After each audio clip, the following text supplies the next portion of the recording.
Hi there, my name is Lisa and this is Lost in Stitches. You found my channel all about cross stitch. I have tons to share with you today. I have 2 new designs to release into my Etsy store. I have a finish that I've done last week and yeah, just lots of whips and good progress on my 10 for 10 by 2024. So stay tuned and we'll dive right in.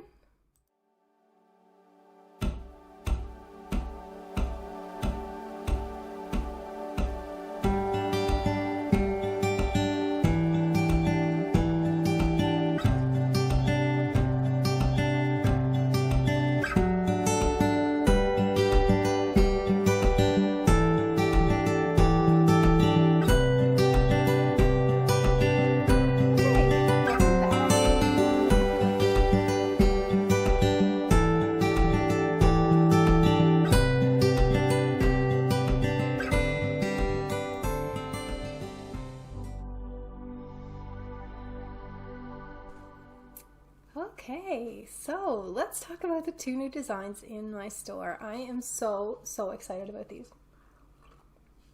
Apologies, my throat is a little raspy, so bear with me.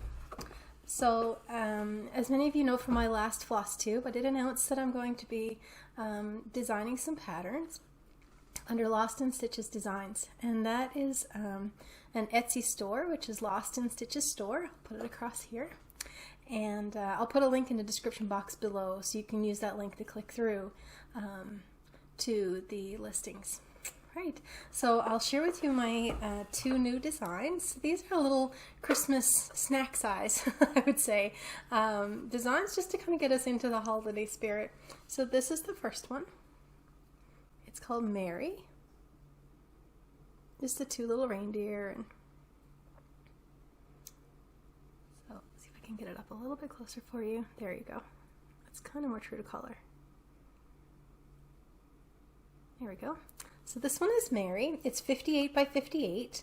It does fit into a 4x4 frame, and this is stitched on 32 count antique white Lugana. I think you could really explore different colors of fabrics here with this one. That is Mary. And then the second one is also the same size. It's a little set. And it's called Bright. There we go. I just love how the colors come together in this one with the aqua and the yellows. And I apologize for the lighting here again today. It's pretty dull. So that is Bright. Again, this is 58 by 58, and it fits inside of a 4x4 frame on 32 count antique white Lugana. So that's the set, Mary and Bright.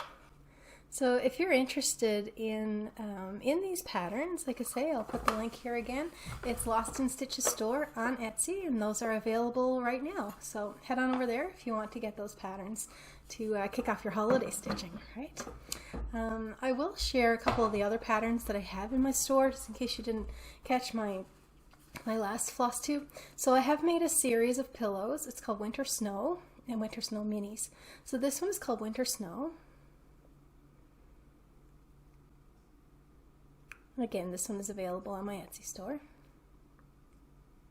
I love that cardinal. The red just pops out. I just finished it with like a little bit of rickrack and a heart, and there we go. Just a little bit of rickrack on the back.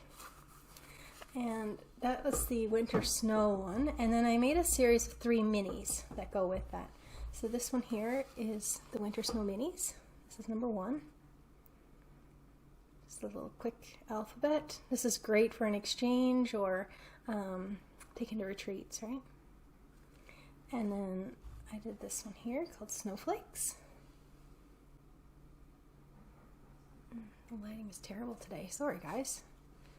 Here we go. See if I can get this. Alright, that sort of works. There we go.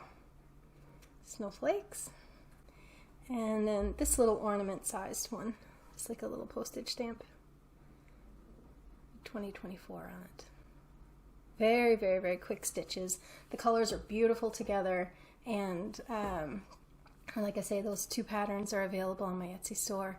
as well. So I just want to say thank you so much for the resounding interest in my designs. People have been scooping them up, and I'm just so grateful. It's a little unnerving to put yourself out there the first time, and the response has just been so positive, and I just thank all of you so much for the support from this community. So again, I just wanted to say thank you for everybody that's purchased my designs or gone to take a look or favorited my store, or it's really meant a lot to me. So again, if you're interested, go over and check out the 2 new designs and get started on your holiday stitching. Thanks, guys.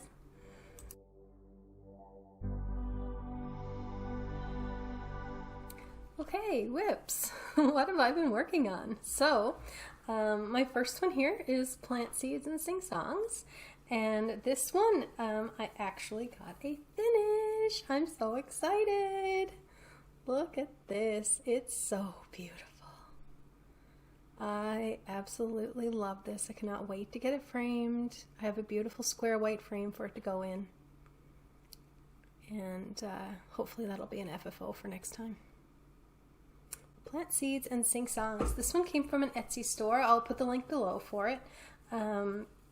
It's an absolutely beautiful, beautiful pattern. So if you're interested in that one, you can check out. I'll have the link below in the description box. So that one is one of my 10 for 2024. So there we go. So that is the second finish of 10, because I finished Everyday Things from Hands On Design. I finished that one, and that's the second one. So again, out of my 10 for 24, this next one is Blackbird by Blackbird Designs. And I did put quite a bit of work into this one as well. I'm almost done. I just have to finish filling in that vase and it's complete. But I actually fell asleep stitching the other night, so I didn't get it totally done. But this one is very close to a finish. So that one will be for next time. But it's turned out lovely. I love the color of this fabric. It's probably more like this color. But all right, love, love, love that one. You know, doing the 10 by 2024, what I'm trying to accomplish, if you're new here, is to finish 10 projects by 2024, by December 31st. And then I have, which I'll share in a future Flosstube, I have my plans for 2024 that I just want to start all the things. So I wanted my whip count down a little bit before I moved on with that. Oh, this is another one. I almost had this finished. It is a finish now, actually. I just kind of forgot about it. It's called Tiny Art, and it's a full coverage. And I almost had this finished. I just ran out of 310 at one point, however that happened. And then I had to come back and fill it in. But that one is now a finish, and that fits in a little 2.5 by 3.5 frame. So there we go. That one, these I find, this is Tiny Art. It's from a store on Etsy. I'll link it below. These ones I find that if you're itching to start full coverage, or you're just kind of like, oh, I just want to start something, but you don't want to have a great big thing, these are fantastic to just kind of scratch that itch a little bit for the full coverage bug, right? They turn out so beautiful. They're just tiny, and yeah, and I have a bunch of these patterns, so I'll probably start up another one now. That one is done. The next one is here. I actually worked on this one quite a bit as well. This is called Strawberry Fields Forever. Here's where I am. I've been working on that house. I fixed my little snafu that I had from last time, if you guys remember, that the house, the vine, sorry, I'll try to point it out here. The vine that comes down right here, I missed 2 stitches somehow, and now the house is up 2 spots too high. So I just took a row off of the roof and a row off of the house, and I think it'll be just fine. I wasn't picking out that whole pot and the part of the house that I had started. So yeah, so that one is coming along nicely. It has the gates across the bottom and the brick walls, and then one more motif right here, and then finish up the house. So I'm kind of getting to the bottom. This one will definitely be a finish this year. So very, very happy with that one. And that house is no joke. There's like a lot of stitching in there. Holy smokes. This next one is Castles in the Air. So this is by Longdog Samplers. And this is my progress so far. So I didn't get a lot put into this one this time. I've been pretty tired lately, so I just this last week has been a little bit of a slower stitchy week for me, but that's okay. We'll pick up pace again here. I still did manage to reach my goal though for the 20 to 24 to get the 730 stitches every day. So I did get that, but I just didn't go beyond that. And there were some days that I had to catch up because I was just a bit tired. So, but here's the castle that I put in. I finished this flower and put in a part of this castle. And hopefully, I think we're going to Golden in a couple of weekends, so I'm hoping to get this whole border finished while we drive, and some of the fill-in work on my Red Riding Hood one. So hopefully those two will be a finish. And the next one and the last one is Fish and Ships. This is Longdog Samplers, and this is where I am right now on this one. Sorry, there we go. Oh, there. Now I filled in that big triangle at the bottom, this big triangle down here. So I came across and I finished the fish, and I think probably 3/4 of that triangle went in. And this one is pretty close too. I had to finish up the triangle. There's a ship right here and a row of fish and a join up the border. So I'm down to 2,200 stitches left in this one. So very, very pleased with how that came out. This is stitched on 20 count Aida, gridded. And it's stitched with Sulky 12 weight threads. So you can kind of see the variation in color in that thread. I'll link the thread below as well. It's just gorgeous. Sulky 12 weight on 20 count Aida is perfect coverage for me. I love it. So that is what I have been working on. And I did do one new start that is going to be coming up for the beginning of the year. So this one is a huge project. It's 450 by 300 full coverage. So the picture is here, and it's called Boreal Forest, and this one is from Stitches So Beautiful on Etsy. So I have a very tiny start on this. It's like there's not much there to look at, but it's just a whole bunch of black stitches and the first little tiny bit of color right there. So this one has about 50,000 stitches of just black. So I'm debating if I want to go full extreme cross country and just do all of the black throughout this, and then come back and fill in all of the colors. So we'll see how that goes. I mean, I'd stitch in diagonals on my on my things here. So I do cross country within the diagonal. So if you look at oh my gosh, what's the name of her channel? Thread. Oh, I'll link her below. Hang on, I'll go look it up. Hang on. Okay, it's Vani at Thread the Needle. So if you go over and check out her channel, she does all full coverage, like primarily all full coverage. And she has a fantastic tutorial on how to do the diagonal cross-country stitching. So you just start, for me, I start up in the corner and I fill in this whole diagonal, and then I start with the next color that's right here, and then I fill in whatever is in that diagonal. And as you go, you don't get those hard lines in your project. And sometimes if there's one into the next one, I'll just, because I have Pattern Keeper for this one, I'll just stitch that one and whatever, so I don't have to come back for a ninja stitch, right? But predominantly I stick to the diagonals, and Vani has an amazing tutorial for that. So I'll link her channel below as well. So this is my start, my great big project. But why did I start this? So yesterday, November 26th, oh, today is November 27th, 2023. Yesterday, November 26th, was the 2-year anniversary of finding out that my breast cancer had returned. So it's a bittersweet day, right? You don't necessarily want to celebrate that, but I choose to celebrate still being here, right? When that happened, the doctor said maybe 6 months, and I'm still here. So I'll just take it. You know what I mean? And I'll celebrate, because that's just what we should do. And so I wanted to start something to commemorate that anniversary. And you know, there's something about starting a big project that just makes us feel like we're going to be here to finish it, right? So I debated and debated. I had this story going in my head. Oh, you shouldn't start that. You know, you'll never get it. But no, I am starting it. It's here, and I can't wait to see how it evolves. So it's a beautiful pattern. I'll be joining in on the Stitch Is So Beautiful Sal, and I think I'll use this one as my BAP.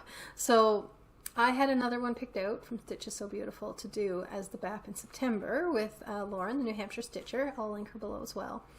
And when I started it, it was just all confetti, and I'm thinking, there's no way. And I looked through it, page after page after page, it was all confetti. And I said, I'm just not going to enjoy this. This is not the one for right now, for where my head is at. It's just not the right project. So so I looked and looked, and when I was at retreat in Wabamun, we were all kind of looking through the Stitch Is So Beautiful website, and on Etsy, and I found this pattern. And my friend Kelly, hi Kelly, she actually bought it as well and is going to be starting it probably in February. I put a few stitches in. I'm debating, because I just wanted it to commemorate my November 26th, but I also want to jump in on the leap year sale that my friend Karen is hosting. So I'll chat a bit more about her in my shoutouts, because she just started her own Flosstube channel as well. So yeah, so anyway, that's one huge full coverage that I have going, and I'm just going to run with it. So, but anyway, that's all that I've been working on, and I'm just going to clean up this stuff here. I'll be right back. Okay guys, so a couple of videos back, I asked you guys to put some questions, anything you wanted to ask me here at Lost in Stitches, into the comment section. So over the last couple of videos, I have been accumulating all of the questions that you guys have asked, and I put this together. It was on another date that I just sat and recorded all of the things. So I'm going to insert that here, and you guys can enjoy some of the answers that came back from those questions. Thanks for everybody that posted a question. It was so fun. And here it is. Enjoy. Hi guys. In my last two videos, I actually put out to you guys to ask me any questions that you wanted, and I would try to provide answers. So I'd like to go through that today. It might be a little bit fun just to see what you guys have asked, and how you know, how we can just get to know each other a little bit more. So the first question that came in was from Christy, and she asked, how did Paolo and I meet? So a little bit of a backstory there. Paolo and I were both married before, so we're second chancers, we call ourselves. We've had a second chance at having a relationship again, and we're very, very happy. But when you know, we were both divorced, and a friend just introduced us and said, hey, you should meet this person. And we just started chatting. We went out for coffee, and to be honest, the rest is history. Like, we had just hit it off right from the first time that I met him. I knew he was somebody very, very, very special. And I'm now very fortunate to call him my husband. So it was a very simple meeting, to be honest, just an introduction, but it just took off like wildfire, and we're very, very happy, and that was 8 years ago. So another question that came in was, how many kids do we have? So that kind of falls right in line here. I have two. So I have Abby. Hi Abby, I love you, sweetheart. Abby will be 21 in December, and Caden is 16. He'll be 17 in December as well. And Paolo has two girls, and Clara is now 17, and she'll be 18 in May. And then Anna is just turned 15. So we're very, very lucky. We have 4 beautiful, smart, intelligent children, and we're a blended family, raising them together. They all get along. It's been a real adventure for the last 8 years, blending all these kids together and forming our own relationship, and it's been really interesting. So yeah, we're a happy family of 6, and we have Milo the dog. So he's over there asleep on the couch, and Anna has her dog Buddy, which is a Labradoodle. So that's the fam jam. And let's see, sorry, I just need to where I grew up and when I started stitching. So this question came in from Donna. Hi, Donna. I grew up in Newfoundland, in Canada, and in Marystown. My parents are still living there. Hi, Mom and Dad. And I have moved away from there about 18 years ago now, so it's been a long time since I've actually lived in Newfoundland. I do live in Edmonton, Alberta now, and I have been in Alberta in Canada since the last 18 years. And the other question was, when did I learn how to stitch? So when I was about 12 or 13, I learned how to stitch with my first cousin, Deanne. We both picked up stitching, and I think we started with one of these just little kits and then rapidly dove into many, many more projects and little things. And I ended up stitching a fancy lady actually when I was about 15, and she was absolutely gorgeous. I would love to find that pattern now. I don't have the piece anymore. I wish I did. Yeah, so I did end up stitching one of those, and my mom actually still has my DMC case that I had with my handwriting on it with all the DMC. So she still has that at her home in Newfoundland now. So I have been stitching, knitting, quilting, crocheting, scrapbooking, paper crafting, you name it. I think I've tried it. Lots of drawing, lots of sketching, and yeah, it's just been a very creative, artful life right from when I was really young. So yeah, so that's how long I've been stitching. I did stop for a while in stitching, and I just picked it back up again in 2021 when my mom gave me another kit. So I did have a long hiatus in between, probably after university till then. So there was a big break in there too. Another question came in, Karen, the Stitching Owl. Hi, Karen. Thanks for watching. She says, have you been to a needle workshop in every province? And if not, which provinces are you missing? So I have been to, let's see, Newfoundland, Nova Scotia, PEI, New Brunswick, Ontario, Quebec, not Manitoba and not Saskatchewan, but I have been in Alberta, obviously, and BC, and not the Yukon or the Northwest Territories, like the Iqaluit region. No, I haven't been up north at all. So I am missing the far north of, if there are any needlework stores up there. Maybe I'd love to know that if there are, because we're going to the Yukon at some point. So let me know if there's any needlework stores up there, if somebody knows. And I am missing Saskatchewan and Manitoba, so I'll have to remedy that. Maybe I'll have to go visit Samantha over there. Hi, Sam. Another question about stitching was, how much time do you stitch per day? So I am very grateful and very fortunate right now that I don't have to work. I left work when I found out that the cancer had returned in 2021, which was 2 years ago. And I've been very fortunate ever since to just be able to stay home. So I do stitch quite a bit because I have older children, and we have a very simple, neat home that I don't need to spend a lot of time at, thankfully.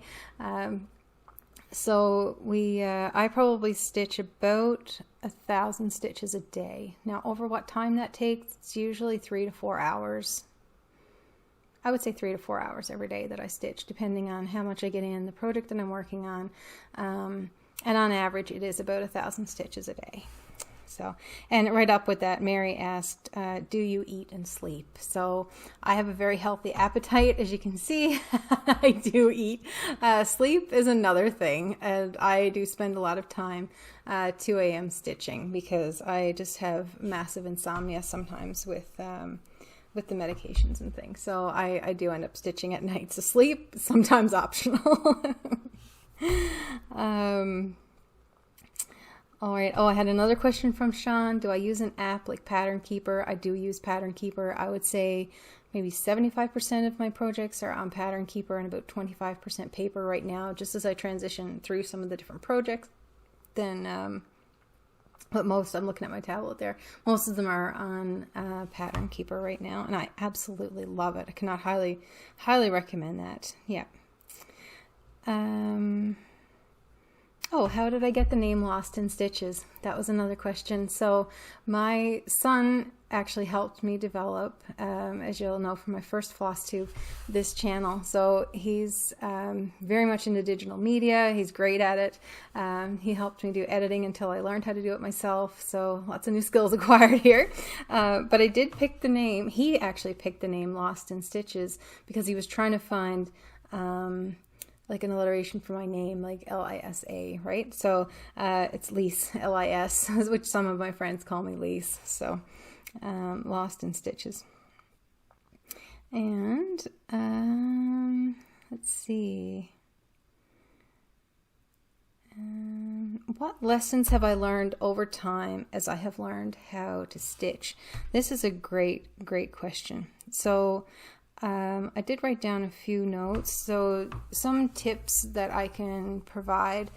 Some people ask how can I do 1,000 stitches a day? One, I just have the time, but also I use a stand. So I either have a hoop or a Q-snap that goes into my Lowry stand, and I stitch with 2 hands. So I have trained myself that my left hand is on top and my right hand is on the bottom, and I just pass the needle back and forth.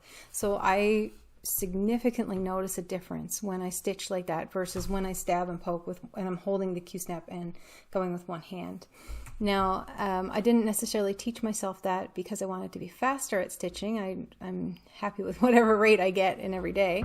But when I was taking some of the medications, I couldn't grip this hand. So I had to find a way. The stand was necessary just to be able to hold the hoop. And then I had to be able to find a way to keep both hands moving, which really helped with the pain in my hands instead of having to grip. And this hand would go numb and as I stitched with the other one. So it was out of physical necessity that I did that, but a very good benefit is that it actually sped up my stitching. So if you can train yourself to do two-handed stitching, I would highly recommend that. And yeah, invest in a stand for sure if you can afford it. There's lots of cheaper options. It doesn't have to be the most expensive for sure. One thing that I would say, and that maybe we're all guilty of, is, trying not to waste threads. So I got over this fact of I need to play thread chicken every single time. I was wasting a lot of time at the ends when I'm putting in my stitching and I get down this last little bit of thread and I can get a couple of more. And then what ends up happening, you stitch it and then the needle comes off and then you need to rethread and then you're trying to get the last one in. And so the last 3 or 4 stitches are taking the equivalent of maybe 15 stitches that you just put in prior. So I would say just stop playing thread chicken. Be okay with a little bit of a longer ort, and just move on and enjoy your stitching instead of frustrating yourself, for sure. One thing that I have really enjoyed is to try different threads and different mediums in my stitching. I love to pick up different, like the Sanjo Silk. I mean, this is actually a wool, not wool, but it is silk, but it's woven out it's meant for weaving, of silk weaving, not actually for stitching. But I do love to try different things like that to see how it works in the fabric and how it feels, and different colors, different combinations, like the pearl thread on 32 count. And I mean, it's not everybody's cup of tea, right? You have to try it. You like it, you do, you don't, that's okay. But just be creative and try some different things in your stitching. It just keeps it really, really interesting. So I really, really like that. And another tip I would say is know when to switch projects. So for me, as soon as I start to get a little bit oh God, do I want to put in another strand, this is time to change for me, because that's exactly when I start to make mistakes. So I have learned that, leave it on a high note, go and for as long as you can on one while you're happy with it, and then put it away and just choose something else. If you're a monogamous stitcher, well, kudos to you. You have way more self-control than I do, for one thing. But I guess it just means taking a break and then coming back to it when you're ready. Another tip is learning how to do the loop start on the front so you don't have to tip over your things. There's lots of videos on that. If you put loop start cross stitch into YouTube, you'll get tons of tutorials on this. And what I do is I make a a loop at the end of my thread, and I come down through and then up through and hook it through and then back down through the same hole again. The tutorial will tell you way better how to do that, but basically it just keeps you from having to flip your project over and over and over. So, and the other thing is the last thing I would say is just to pick materials that you absolutely love, right? Like my favorite, honestly, is the 32 count antique white Lugana. It's a little bit vanilla, I know, but I just love stitching on it. I can see the holes. It's just comfort stitching. I absolutely love it. So, so a lot of my projects do end up in that because I'm just all about enjoying my stitching at this point. I have a whole stash, way more than I'll probably ever use, of the hand-dyed fabrics and things, and I still end up going back to my comfort stitching, to my comfort space. So, yeah, so those are just a few of the little tips and tricks that I could offer, certainly. And let me see if there was any other questions in here. Oh, there was one last question. So it was Francine asked in my last video, and when I did my flip through for my my planner, I have project pages that are in there that I keep all of my projects organized on, and I have a little picture printed off of them and like what it's stitched on. And she asked where I got that tracker, and that I actually made that myself. So I'd be happy to share that with any of you. If you want to go back and check out the other video, you can have a look at it and see if you like it, and just send me a quick email. My email's below, and I can shoot off the Excel file to you, and you can just print it. It's already formatted for the Happy Planner size. So if anybody wants that, I made it, so I'll share it with whoever wants it, right? Okay, so I think that was all of the questions that I had been asked. This has been really fun. Thank you so much for listening. And again, if you have any more questions, just ask in this video, and I'll keep collecting them and maybe answer them in a future episode. So happy stitching, guys. Thanks. Okay, let's do some shout outs. So who have I been watching on Flosstube over the last week? I've actually watched quite a bit of Flosstube as I was trying to stitch. I want to give a shout outs to a few people who have given my channel and my designs mentions. So I just want to thank Laura from Stitching by the Shore. Hi Laura, always love your Flosstubes. If you're not watching Laura, you need to go over. She has a variety of different amazing projects. She actually scrapbooks a lot of her projects, and she does ATCs, artist trading cards, and does swaps. So there's one coming up in the winter. So go check out Laura at Stitching by the Shore. Lullity Stitches, Laura. Hi Laura. She's great. She also has a cross stitch one and also quilting bees. So if you're into quilting, Laura has some amazing projects. The Pink Stitchers, I just want to thank you for shouting out my designs as well, and the channel. Always love watching you girls, and yeah, it was just a wonderful last video. Flossie Sews and Grows, just want to give them a shout out, and Lynda at the Richter Stitcher. Those are all just fantastic channels that if you're not watching them, you should go and have a quick look. I have four, oh no, sorry, and Karen at the Stitching Owl. So Karen is a prolific stitcher. She's just an amazing stitcher and an amazing finisher. So if you want some ideas on how to finish your projects, Karen is your one. She does so many ornaments. So for this time of year, it's fantastic to be able to go and figure out what to do with all these little projects that we have laying around, right? So Karen finishes tons and tons of ornaments, and even in her last video she shows how to finish a square one, how to lace it on the back. Just a beautiful soul. I just want to say hi Karen, and thanks for watching my channel as well. I did find 3 new Flosstubers that I think you would all be really interested in. Karen, the Camware Stitcher.